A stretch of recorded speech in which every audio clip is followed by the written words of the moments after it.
ESL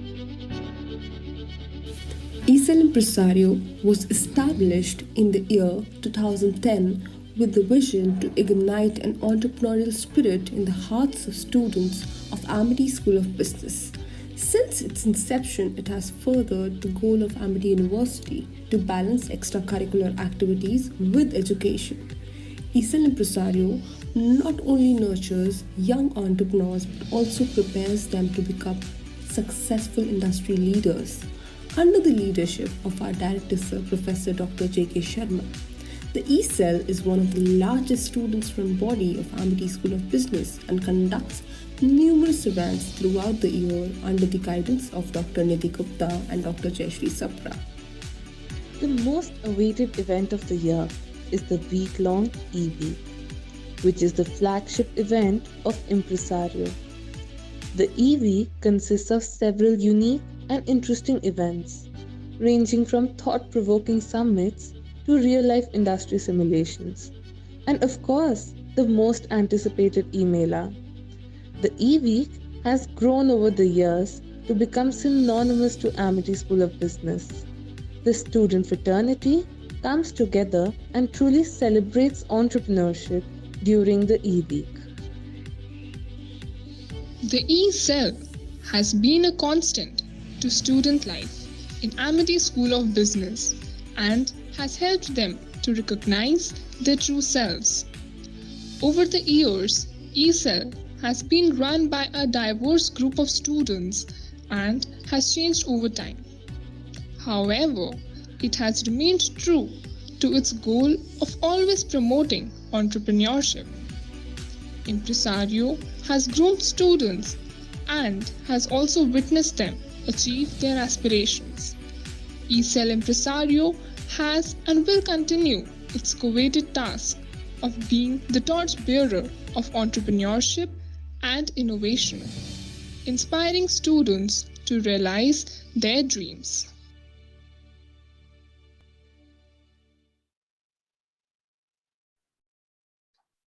A very good evening to one and all present here. I'm Adit Agarwal on behalf of Impresario, the ESL, and Institutions Innovation Council of Amity School of Business. Welcome you all to this webinar organized on the occasion of World Innovation Day. And the theme is Growth Mindset, a Key to Innovation.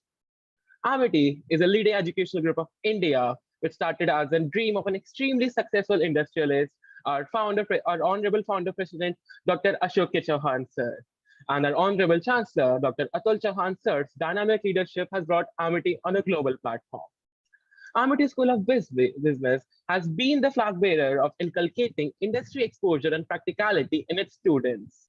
Under the patronage of our Honorable Vice Chancellor, Ma'am, Professor Dr. Balwinder Shukla, and our respected Director, Sir Professor Dr. J.K. Sharma. I would request Dr. Sharma, sir, to come forward and bless us with his wise words. So let me once again welcome ma'am on behalf of our Honorable Founder President, Dr. Ashok Chauhan, who is the person who has established this university, MIT University universe all over the world. We have 11 universities so far, both in India and abroad. So only motto and the of our Honorable Founder President is that education need to be spread all around the country to make people more wise, truthful, and honest towards their work culture. This is being aided by our Honorable Chancellor, who is very dynamic and young, who has the philosophy of bringing the innovation in the teaching pedagogy, whatever is available in the world. And that is being supported by our Honorable Vice Chancellor, who herself has been an engineer and IT expert. So under this umbrella of their blessings, we are organizing such series of lectures, and you are the one who is number one that we have chosen out of the lot of curiosity that we should listen from a person like you, who had been so popular amongst all speakers who had spoken about several topics of concern to the employees, students, and public at large. Ma'am, today I was just searching few of my books and I found that one company called Silicon Valley, it's known for its failure and also the fast failures ethos. Yet failures still carries a clipping stigma for many people outside the technology. Maybe if you value creativity and innovation, then it's a time to shake off this kind of feelings that I urge from students. Rather, you embrace failure as a chance to grow and a necessary stepping stone on the path to success. There are plenty of examples of innovation born from trial and error. Just take an example of current example where lot of companies in the world were trying to identify or develop a vaccine to fight for COVID-19. Many companies were working on trial and error basis. And ultimately, few of them got success. And they are becoming now God to save the life of the people. Similarly, our own scientists of ISRO, they were trying hard for a long time out of so many failures to send the rocket launcher as well as the planet to set to come to the planet of like moon. And it was fraction of seconds that we failed to land on the moon. It is fraction. Does not mean that the again we would not try for the same thing again. Then there is a always a silver line behind most failures. The key is not giving up. Continue to put in the efforts, pivot and try again. Your perseverance will pay off, certainly. And it is all in your mindset, of course. Whether you will be able to let failure lead to you. Innovation depends on what kind of mindset somebody has. The Stanford psychologist Carol hit on the notion that people with fixed mindset believe their intelligence, creative talents, and character are immutable traits. People who have a growth mindset, meanwhile, believe that they can develop their core abilities through dedication and hard work. Our brains and talents are only the starting point she discovered. You see people often confuse a growth mindset with being flexible or open minded or with having positive outlook. Qualities that they have believe they have simply always had. This is a misconception. Corol wrote in one of her articles published in Harvard Business Review that my colleagues and I call this as a false growth mindset. This is what she said. She explained further, everyone is actually a mixture of fixed and growth mindset, and that mixture continually evolves with experience. Experience is more important, and therefore it is said now that earlier our elders used to share their experiences to the youngsters. Now it is no more the elders, it is the Google which is sharing the experiences to the youngsters. So there is a big gap between culture transformation, innovation,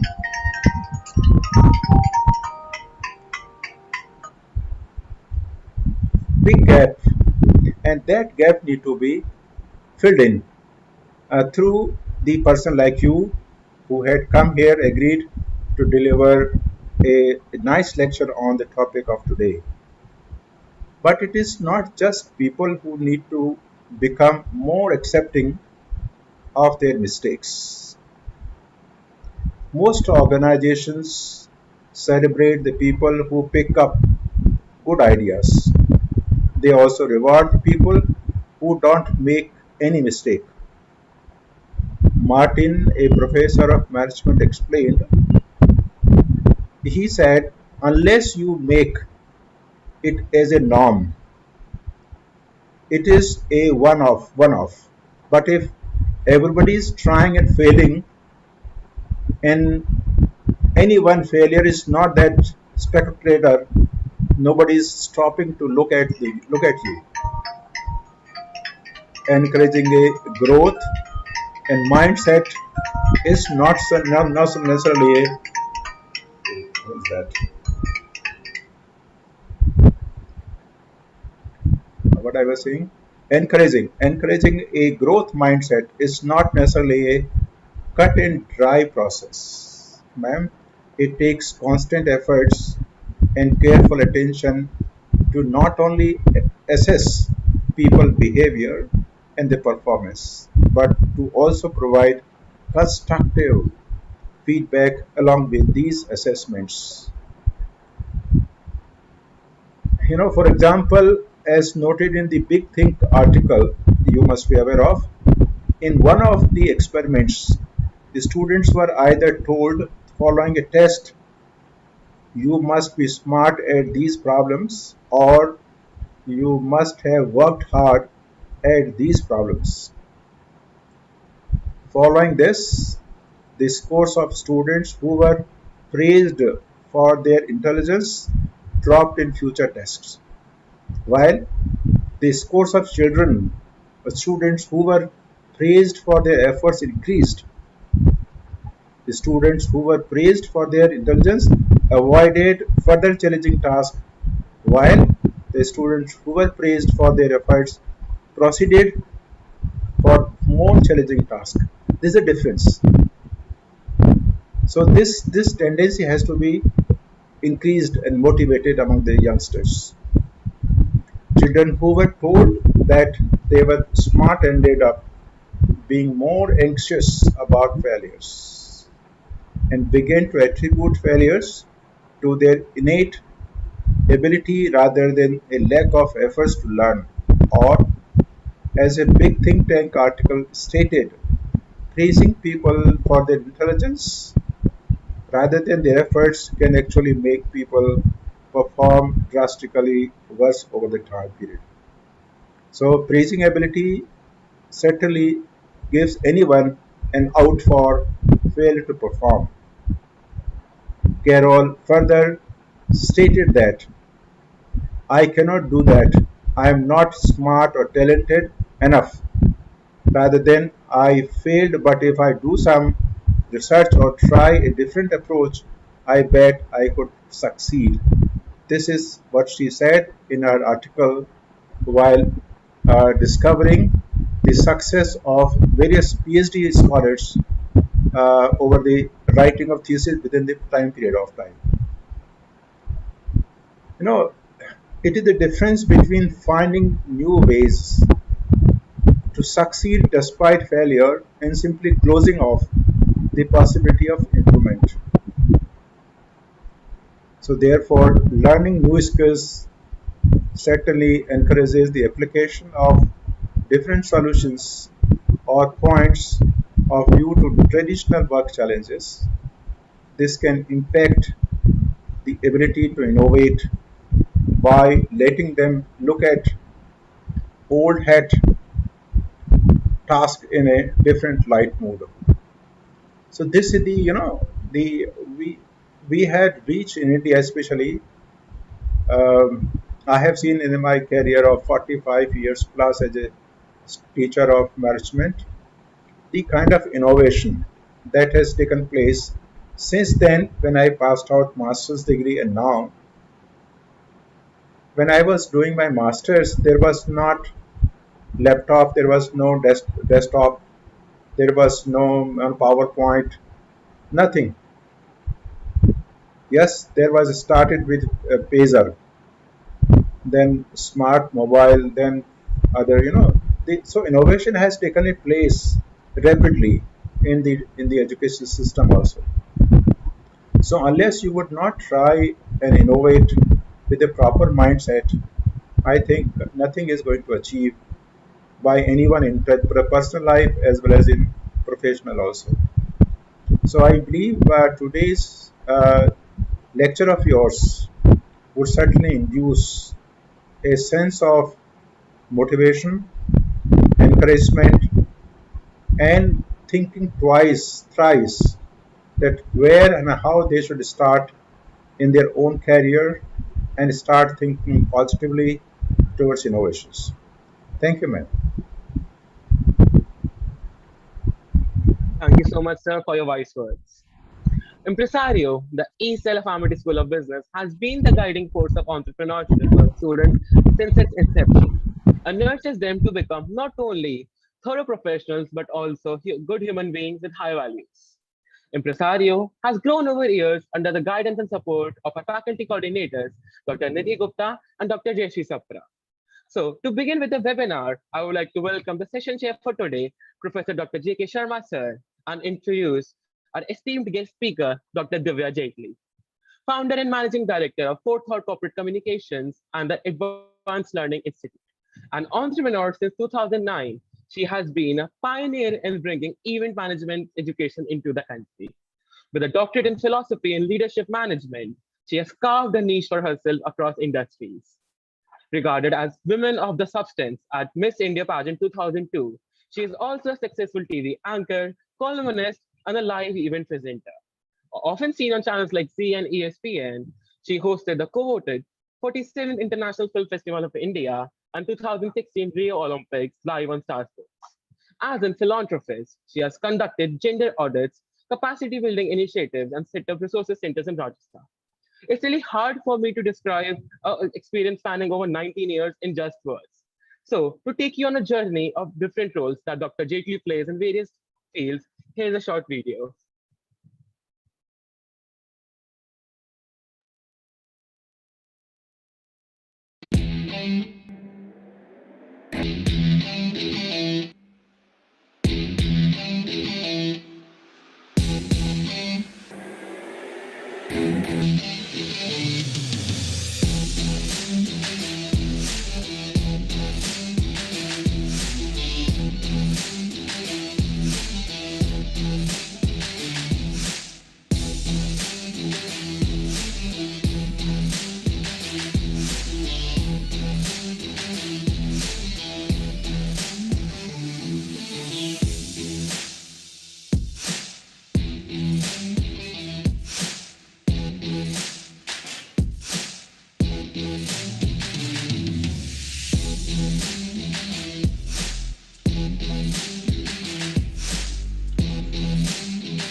So, without further ado, I would like to now invite Dr. Jaitley to take over and enlighten our young minds.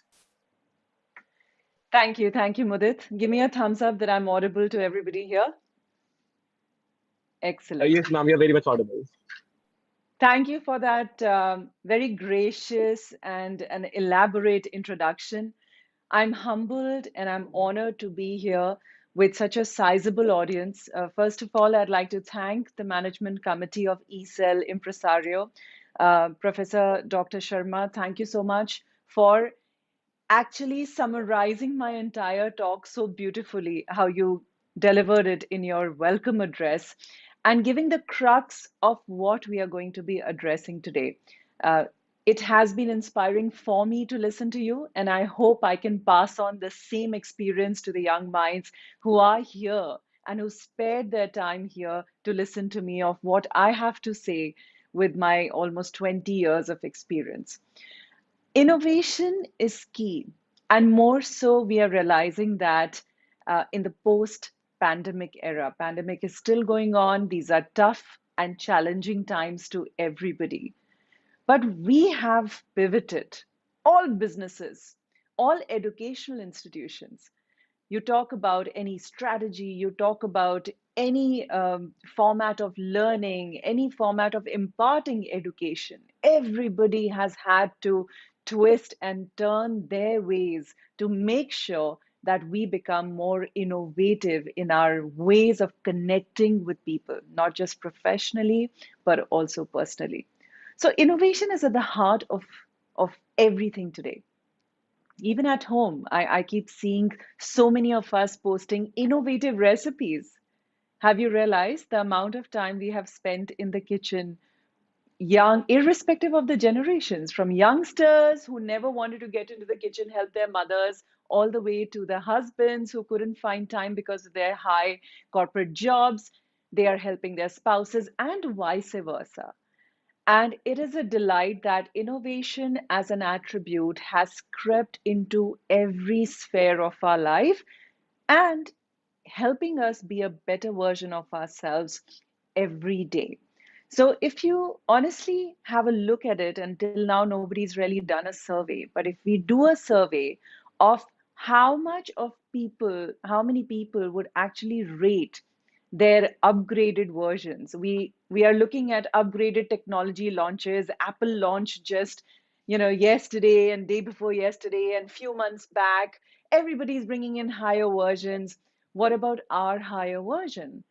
And I think in this COVID time, in this pandemic time, the lockdown times, the only good thing that has happened, and that has made work of people like me, consultants like me, much easier, where I had to force people to evolve. But now, unfortunate circumstances have forced people to innovate and self actualize and realize their journeys.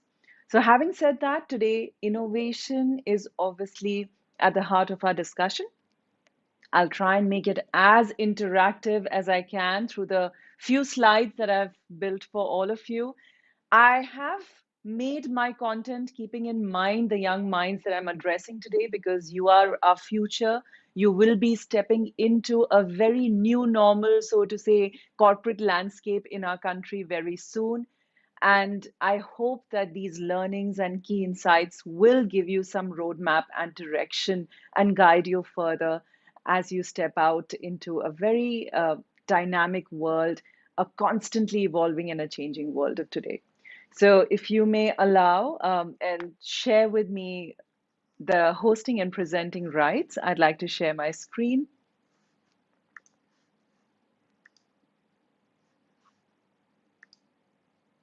Give me a thumbs up that it's visible to everybody there. Okay, Yes, ma'am, thank it's you. visible. So I'm not going to dwell too much onto the topic.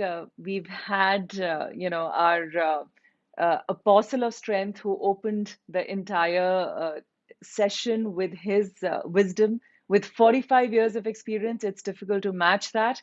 But the topic today that we are going to be discussing about is growth mindset, which is key to innovation. Let's talk about what is mindset. Anybody who would like to just share with me, what do you understand by mindset?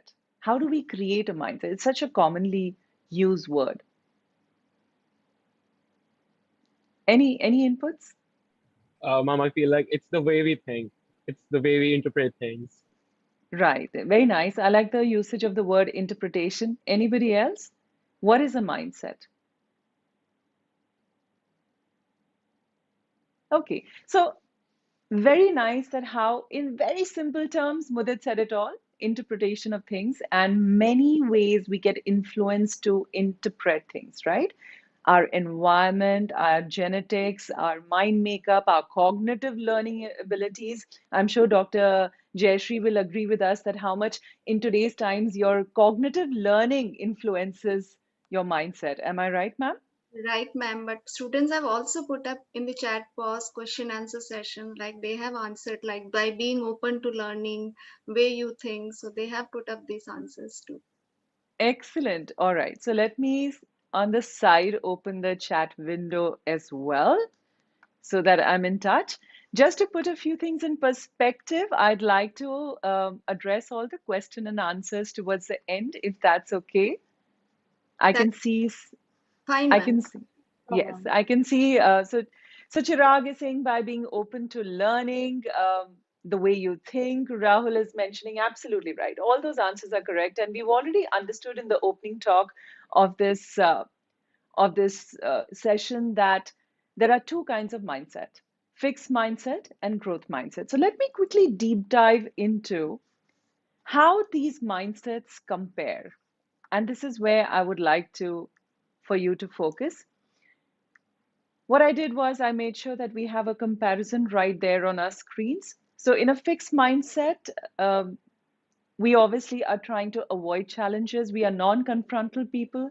We give up on obstacles. We are, not putting any point of concentrated effort. We deflect criticism. Now, that is interesting to note.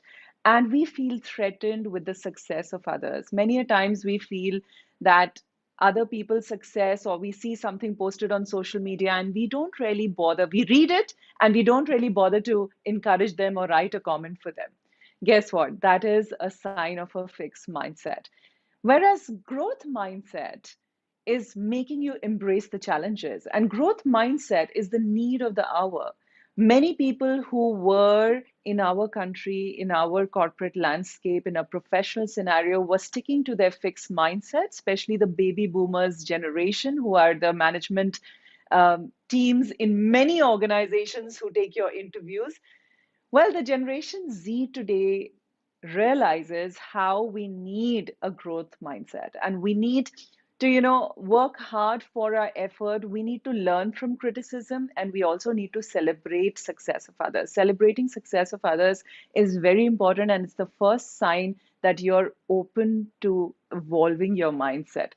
Now, two things which I want you to focus on here is that in a fixed mindset, your intelligence is static. And in a growth mindset, your intelligence is developing.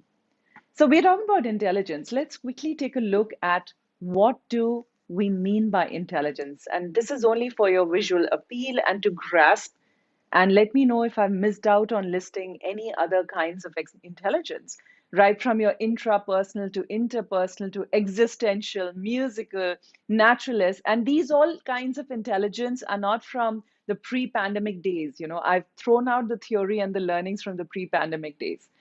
Since last year, all these types of studies and terminologies have come to the forefront because now we all are doing new researches, we all are doing new surveys, we all are trying to understand new forms of intelligence which are influencing our daily lives. Linguistic. In a virtual environment, our linguistic intelligence has taken quite a forefront. Visual. I'm sure a lot of us are, very well dressed on the top, but because we are making sure that our visual intelligence is aligned and symbiotic, right? Logical, analytical, and kinesthetic. Now, very important for us to know that if there are so many types of intelligence, my dear friends, is it possible to shift to a growth mindset?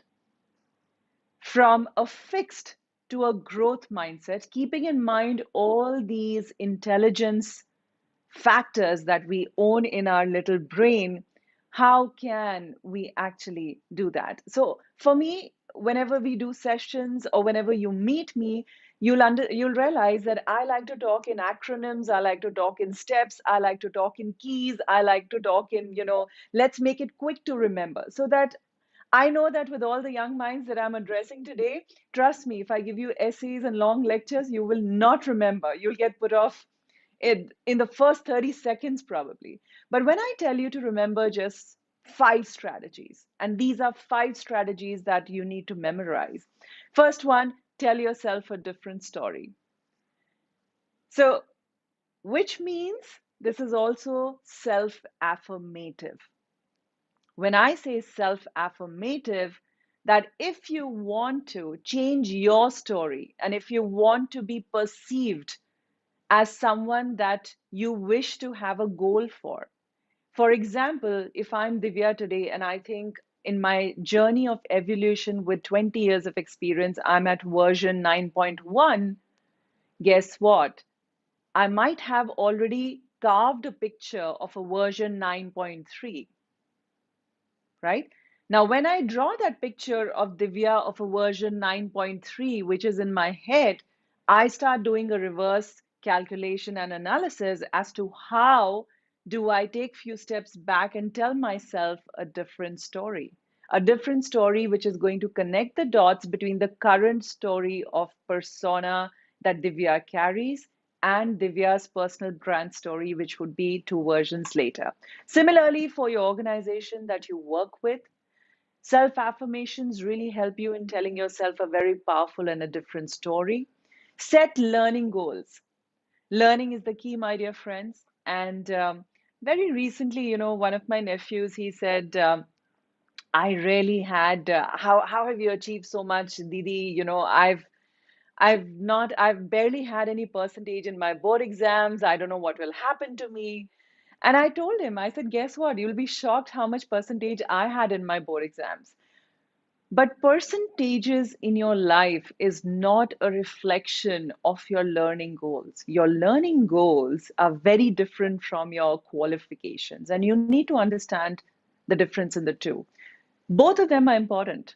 I'm not demeaning either. But your learning goals, in my opinion, and we could differ, your learning goals have to be carved. Like even today, just recently, I said, oh my God, it's been 1.5 years. I haven't upskilled myself. And I recently started doing an online course in business strategy from Wharton, and this is on competitive advantage.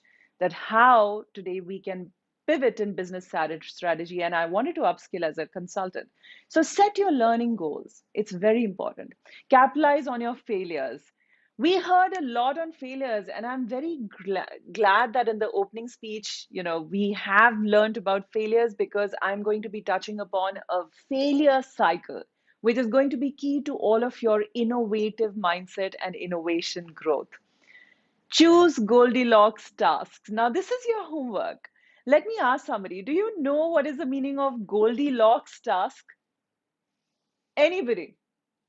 You can write it. I have the chat windows right here.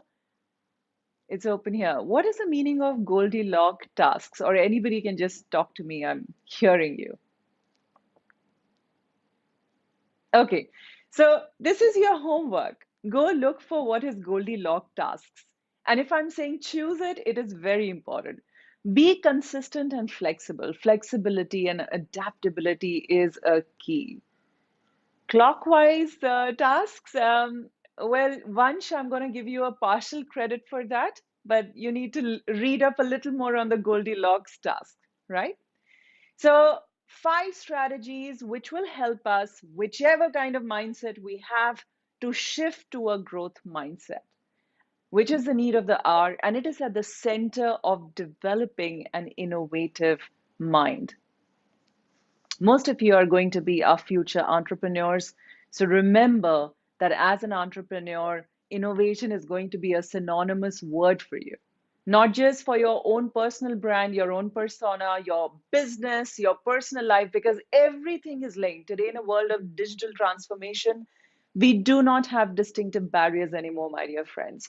Everything is about a hybrid version or a blended version. Guess the cars are coming in hybrid versions, so we have to learn to survive in a hybrid world. And our blended learning version tells us that innovation is going to be a part and parcel of our daily life. Let's talk about failure, the failure value cycle. And I love creating this and sharing this with everybody, especially the young minds. It's very important.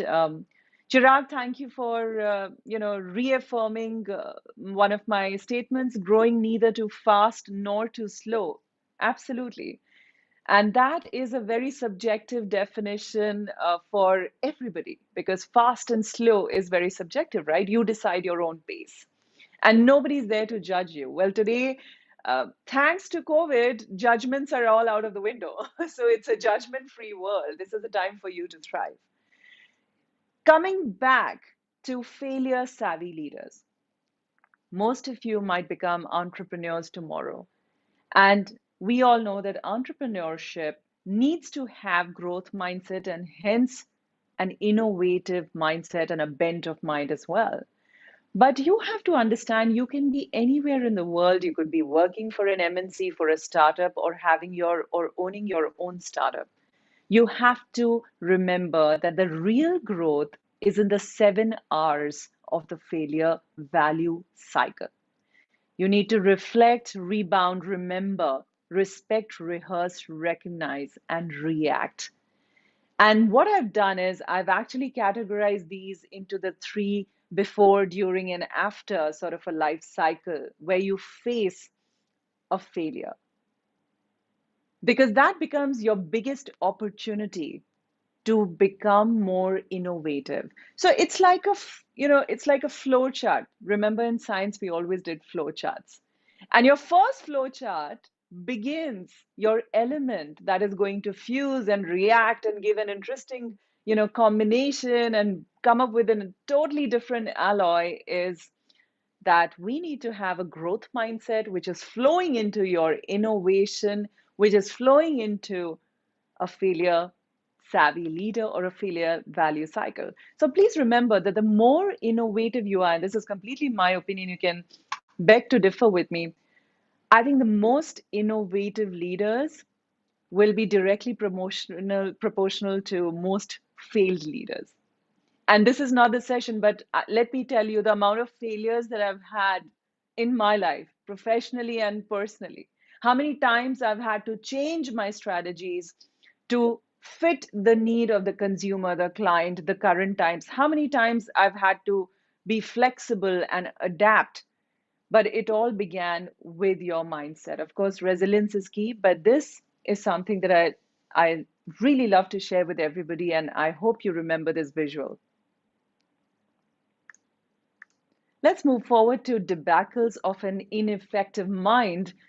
I'm going to now increase the pace a little bit because I see a lot of questions coming in and I want to make sure that I take all the questions. So, just to give you a little bit of a perspective, my dear friends, an ineffective mind is not going to lead you anywhere. An ineffective mind or a fixed mindset will actually immediately rise you to success. And a lot of youngsters who started out in their career and they did not agree with me. And I told them, listen, you're riding high, you're doing well, you're going to US and Australia, but you will reach stagnation. So always remember that if your journey, and that is a good benchmarking that you can do for your professional life, that if your journey is like a rocket, you've suddenly risen very high, there is something wrong because you will reach a point of stagnation and you won't be able to crack the next decade of your career, which is going to be the defining moment for you. So, if you are being very innovative, that means you have a growth mindset. So you can, reverse the equation as well.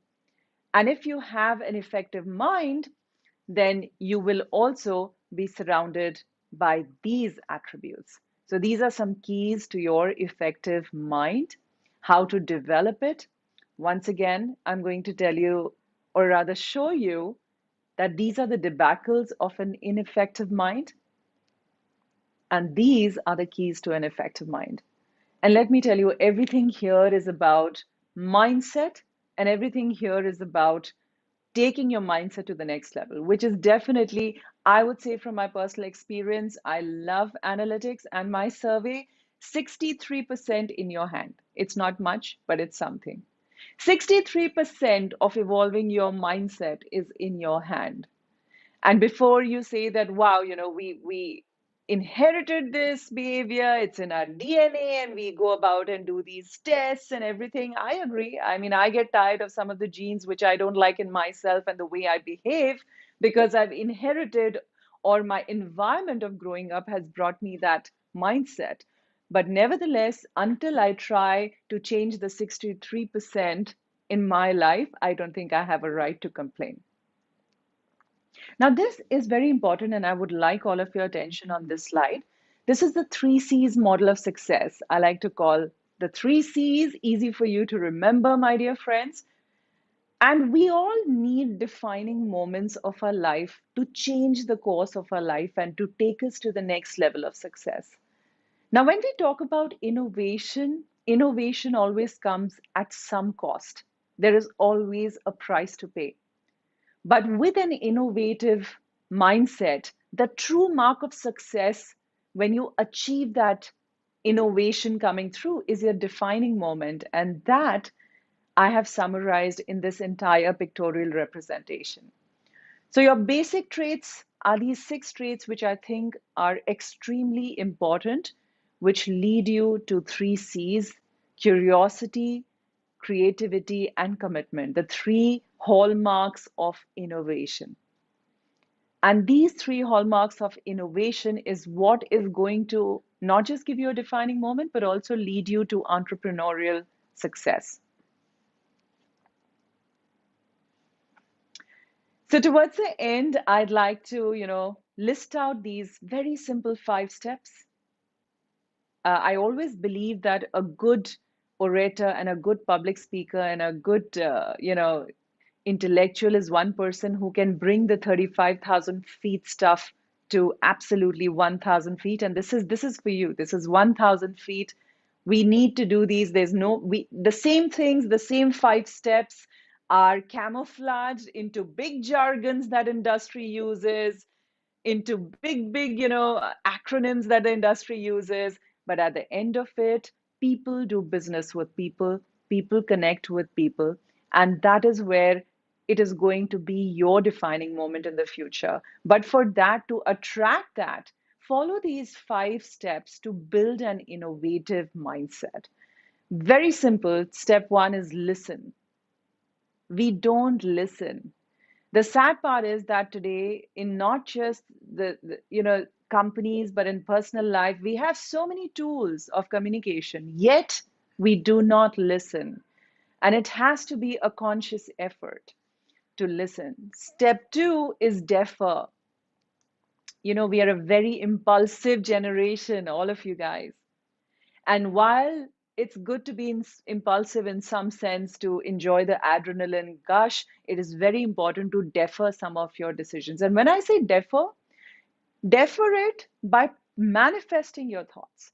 So when you have an innovative idea, don't act on it, write it down. What we do is, unfortunately, we do not write it down. Make a journal or just put it up in an Excel format, just write it in a Word document. It doesn't matter, just write it down. And then sleep over it, and the next day look at it again and revise it again. Use your growth mindset and innovative mindset to relook at it. Have your well wishers, your people that you can trust to relook at it, your management professors to relook at it and advise you, build on it. But defer the decision. Don't be in a hurry. If the idea is as innovative as you are, trust me, nobody is going to be able to beat you to it. Step three is declare. Once you've listened to people, taken advice, which you don't do most of the time, it's very important for any innovative idea. Step two, defer. Once the process of deference has gone through, you have built on it, you've slept on it, you're sure in your gut, in your mind, in your heart, you want to go ahead with this idea, then declare. Declaration is key. Many people have brilliant ideas, but they do not declare out of fear of rejection. They do not declare out of fear of judgment, out of fear of attracting many opinions. Step four, reframe. Reframe, I love this word.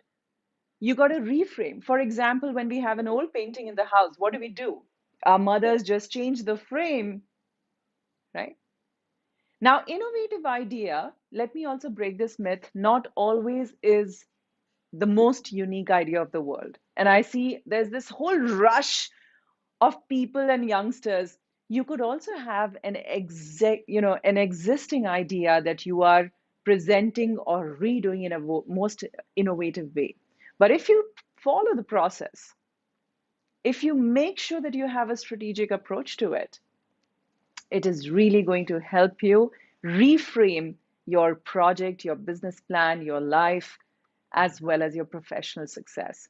And step five, jump in. You have to take the leap at some point in time, whether it's your job, whether it is your personal relationship, whether it is your professional entrepreneurship, you have to jump in. And when you jump in, you have to go all in. There's no partial. Because unless you give it your 30%, 100%, and you're giving it only 30%, don't expect 100% results. So every action has an equal and opposite reaction, and we have to make sure that we play fair, not by anybody else's standards, but our own benchmarks and our own standards. So these are a few things that I have learned, I have imbibed in my life with respect to growth mindset and innovation. And I'm very happy that on the occasion of World Innovation Day, you guys chose me to share this. I hope it's added some value to your time. And I think it's time now to jump into the questions. I see a few things popping up. So Mudit, over to you. For sure, ma'am. Thank you so much, ma'am. Now I would like request Rishika Chaturvedi to continue. Over to you, Rishika. Sure. It was indeed a learned session. Now, here are a few questions that the students have asked. It would be great if you can address them and guide them accordingly. Sure.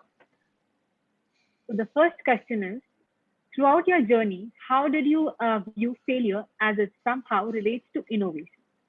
When is it considered a part of the process, and when is it considered to be unacceptable?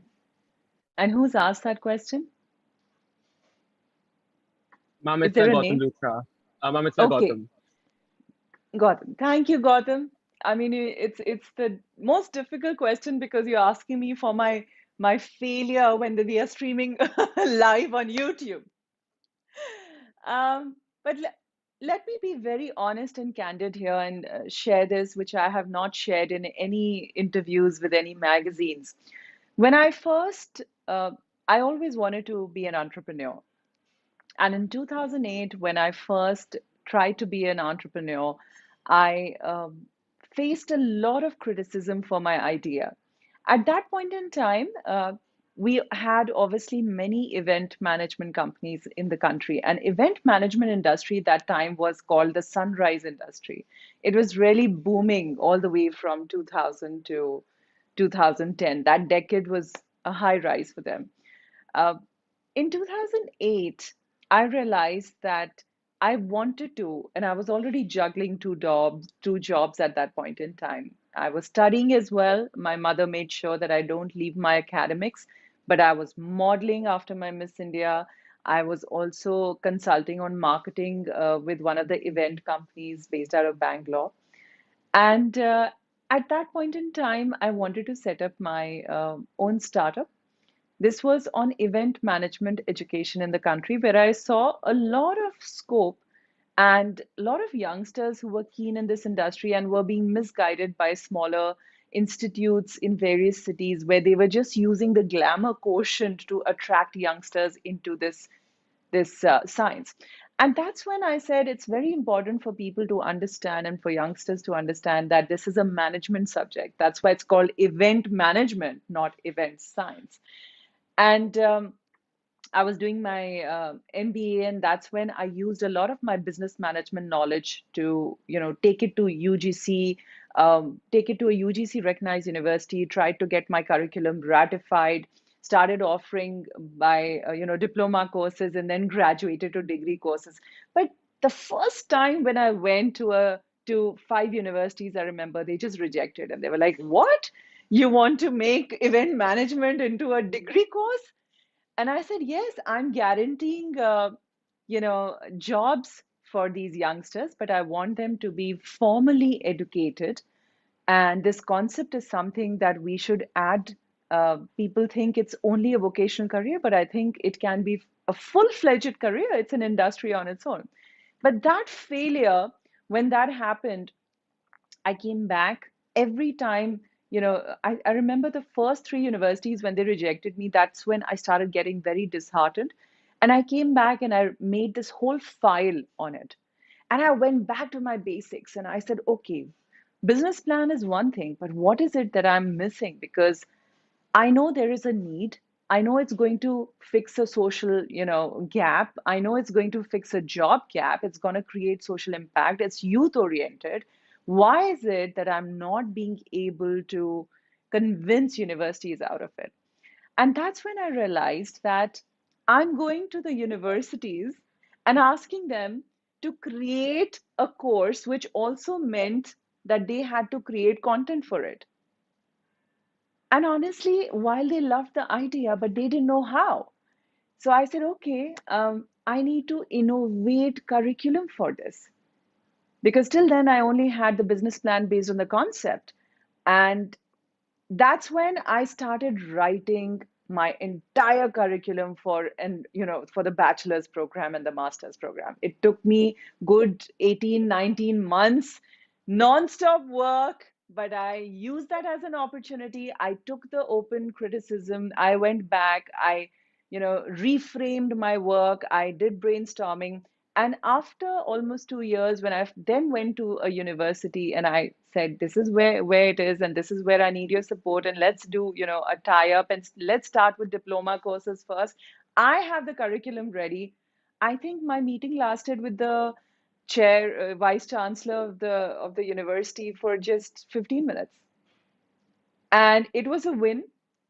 And it was the time when we got constitutionalized, institutionalized under my, brand name, company name back in 2010 or 11 in Delhi until, of course, I moved on to the next company. So I hope this story and this sort of a case study helps you of my life. And if I could do it, I could convert my failure into an innovation strategy and fix the plugging gap. But that was only possible because I came back and followed all the steps to building what innovative key can I bring to this project more, especially as an entrepreneur. It really helped me and paved the way to my success. Thank you so much, ma'am. It was a wonderful answer. The next question Thank is from Bageshri. Is it really necessary that everybody has a growth mindset? Wouldn't it be better to have a combination of people with a fixed mindset and people with a growth mindset, in your term?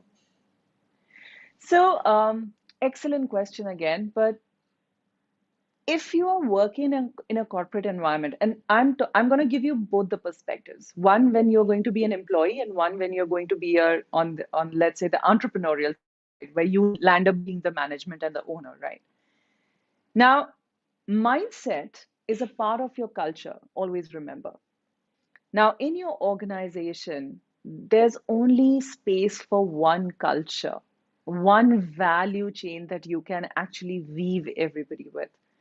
So I always recommend that everybody has that mindset. I've had the most high potential employees, but because they had a fixed mindset, it couldn't go through beyond a certain time.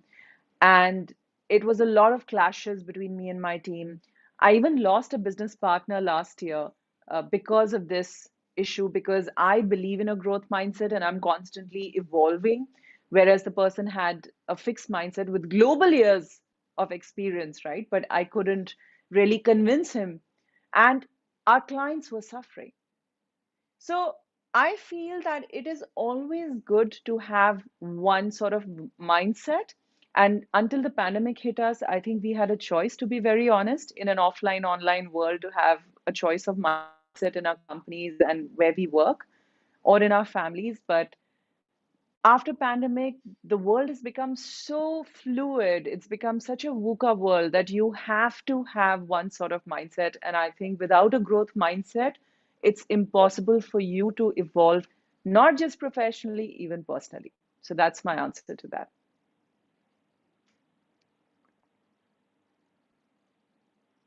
Thank you, ma'am. That was indeed a great answer. Now, moving ahead, we have a questions by Ritika Dev. So, for individuals' growth, which is most important talent to do something or consistency in it?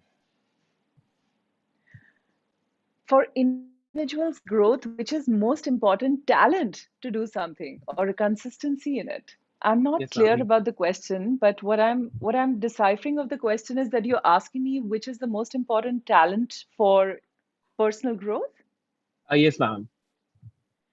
Uh, you know, Ritika, this is very subjective. So, for example, innovation I feel is fueled by creativity. They are interdependent. Now, creativity to different people comes in different forms. For example, Mudit might enjoy making music, not singing, but making music in his free time. I'm just using a hypothetical example. Whereas I might enjoy Odyssey dancing, which I might do in my spare time to thrive my innovative selves and my creative selves. So, in terms of an important talent, I think talent is very subjective. Is it very important to do something about it and be consistent in it? Absolutely, yes. There is no two ways about it. You have to feed, I say, feed the demon, feed the creative demon in you. And that is not just your studies or not just your work or not just your assignments and projects, not just your Facebook and social media. It is something that you do to exercise your creative mind. You let the creative juices flow to make sure that you are thinking out of box and you're increasing your innovative bandwidth. I hope that answered your question. Thank you, ma'am. Now, moving ahead, we have a Sure, question ma'am. by I think Yuganshi it would Singh. have. So, Rishika, you may continue. so ma'am, Y- Yuganshi asks, what is the right age to appropriately introduce growth mindset? Right age. I'm curious, how old is she? Ma'am, she's a first year BBA First year student. student, yes. Um, See, I think it would be unwise for me to comment on parenting style, but I think I would definitely say that growth mindset has to be cultivated from the start. If that happens, we will be much better off. Our struggles will be less. I had to struggle a lot. I had a fixed mindset, by the way, and that's a candid confession again here to all of you. For many, many years, and I think I started evolving only when I was 22. Otherwise, I was very judgmental. I had a very fixed mindset.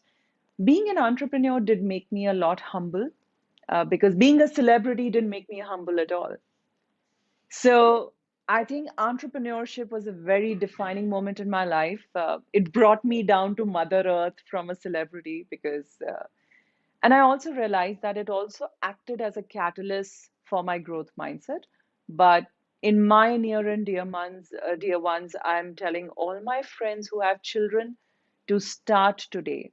The sooner you start with all these attributes, with all these, steps, even if you can move like one step at the age of, let's say, 5 years old, when your child is 5 years old, I think that's a huge win. You don't have to teach everything.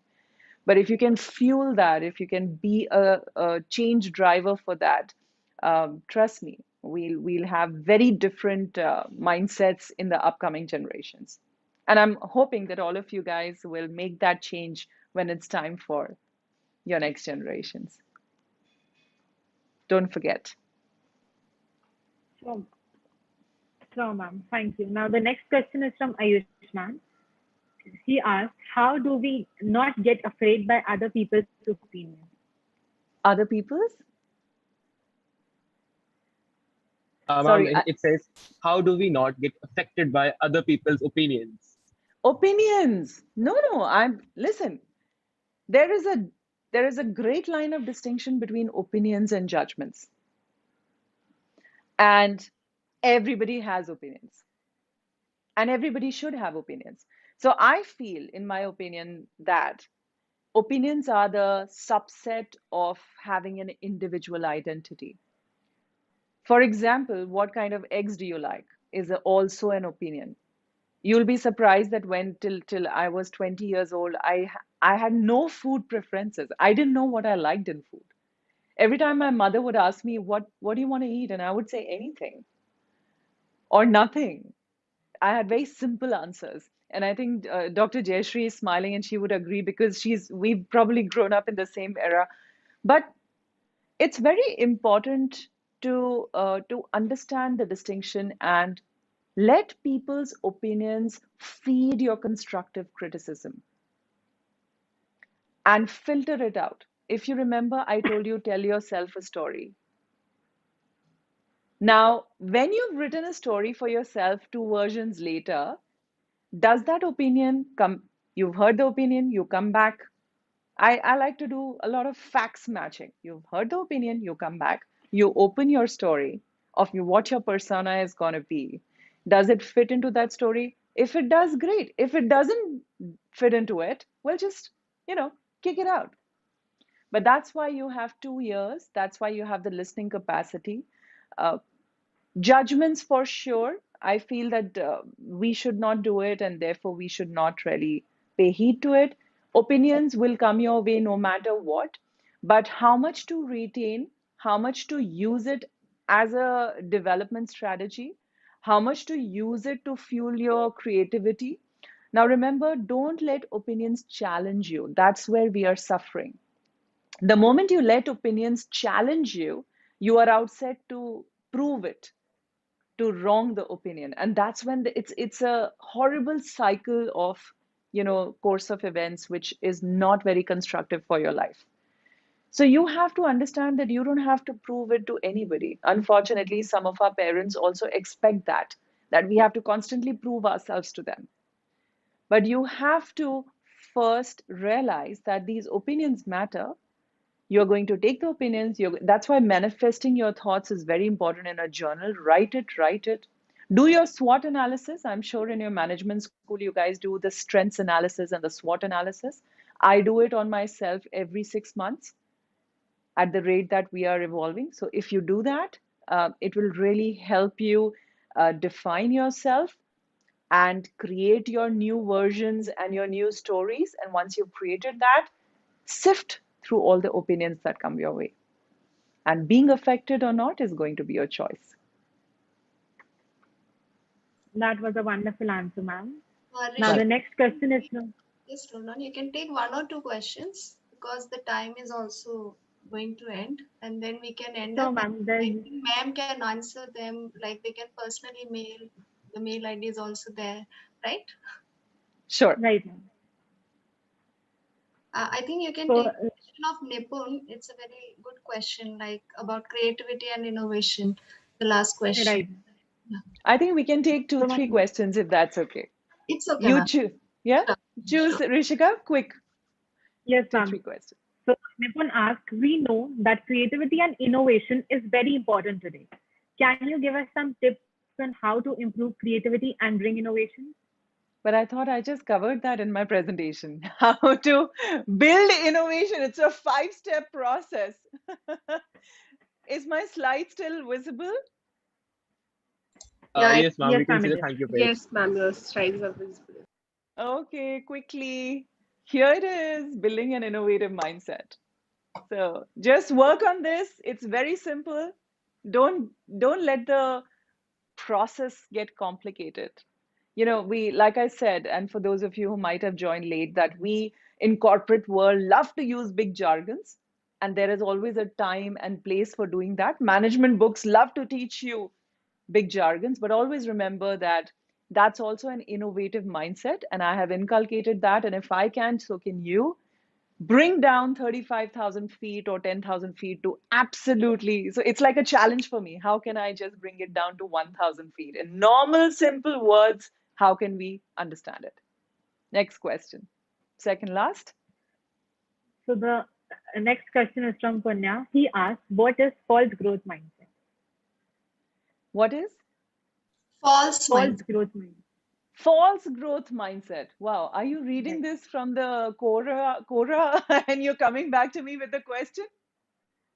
Why would you have such a negative question? I wouldn't understand that. Because if you have a fixed and a growth mindset, why would you get into true and false of a growth mindset? Um, that worries me. And that is something I want you to reflect. And if you find out whether it is worth understanding what is false growth mindset, please do write to me. I'll learn it from you too. So, ma'am, the last question is from Nikita, which is very similar to Ayush ma'am. How do you respond to constructive criticism? Oh, yes. Excellent question. I'm glad we are ending on this. How do you respond to constructive criticism? I would leave you guys with the concept of three eyes. Okay? Three eyes. Number one, let it be intentful. Intention. Mark my words, intention is the key. Even in your communication, whether it is because your response will come through a communication channel or a tool, right, that you would be using to react to that constructive criticism. Um, Number one, your answer should always revolve around the intent. Number two, make it interesting. For example, when I get, and you'll be surprised how much of criticism I get all the time on social media forums, and sometimes I have these, very senior looking and very strict looking senior management people in different forums and chairpersons giving me the stares. But if you have wits about, if you have presence of mind, if you have an innovative mindset, you can think out of the box, then you can make your reply very interesting. Not offending, very interesting. Means that you pique the interest on the other end to know you more. Very often, you must have seen, and for those of you who are on LinkedIn, feel free to connect with me because you will notice how I respond. Now, LinkedIn is a professional social media forum which is allowing you and giving you voice to connect with different leaders, right? And you will be surprised when sometimes a controversial post is there and how people respond to it. Or if somebody's achieved something, how people respond to it. And all they say is just congratulations, congratulations, congratulations, or thank you, thank you, thank you, right? Just validations. But how can you respond to somebody's opinion or constructive criticism in a very intentful manner, in a very interesting manner? And last but not the least, anybody who can tell me what could be the third I? Think. Innovation. Innovative manner. Yes, there could be more meanings to I. So interesting, intentful, innovative. Anybody else? What could be the third I?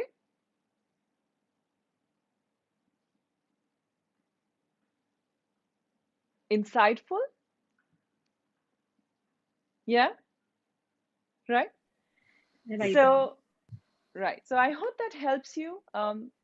Be open to feedback, be open to constructive, be open to criticism. Making a choice of whether you're going to take it constructively or not is going to be your evaluation parameter.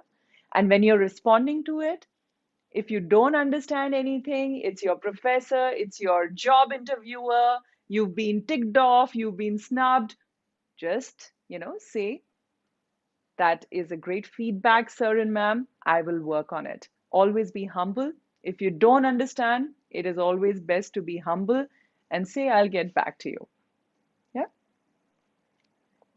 That was a great answer.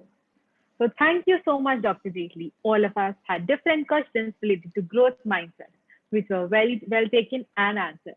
It was not just any webinar for the students, but a very well informative session.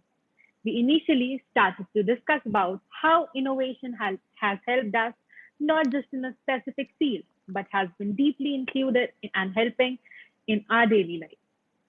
Now, talking about mindset, we studied about two types of mindset, fixed mindset and growth mindset.